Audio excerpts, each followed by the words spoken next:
ভারতের কাছে হেরে হতাশ ক্ষুব্ধ পাকিস্তানের সাবেক ক্রিকেটাররা।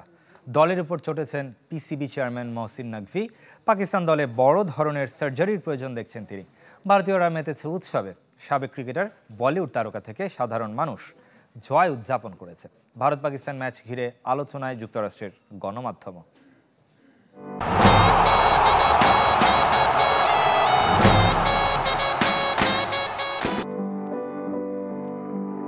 চোখের পানি ধরে রাখতে পারলেন না নাসিম শাহ।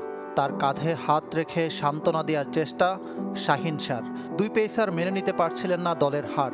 ব্যাটারদের ব্যর্থতা ম্লান করে দিয়েছে পেসারদের অসাধারণ বোলিং। গ্যালারিতে দুঃখে কষ্টে ভেঙে পড়েন আইকনিক ফ্যান মোমিন সাকিব।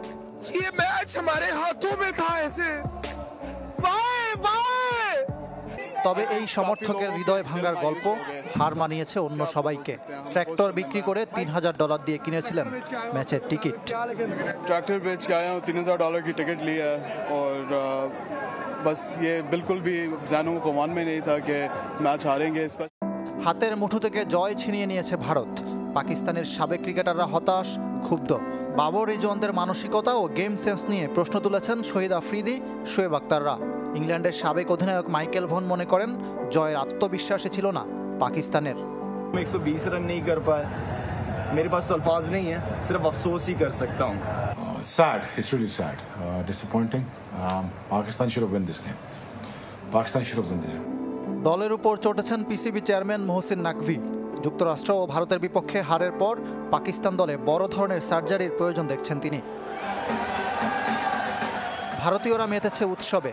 চিরপ্রতিদ্বন্দ্বীদের বিপক্ষে জয়ের আনন্দের রাস্তায় নেমে নেচে গেয়ে উদযাপন করেছে সমর্থকরা। বরাবরের মতো পাকিস্তানের হারে খুশিতে আত্মহারা ইরফান পাঠান। কিংবদন্তি সচিন টেন্ডুলকার থেকে শুরু করে বলিউড সুপারস্টার অমিতাভ বচ্চনরা প্রশংসায় ভাসিয়েছেন ক্রিকেটারদের। একদিকে বিষাদ আর আরেকদিকে আনন্দের বন্যা।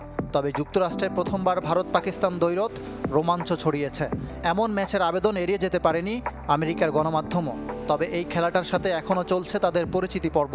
বিখ্যাত সংবাদ মাধ্যম নিউ ইয়র্ক টাইমস যেমন ভারতের 6 রানের জয়কে 119-113 পয়েন্টে দেখিয়েছে। ইকরাম হোসাইন, চ্যানেল 24।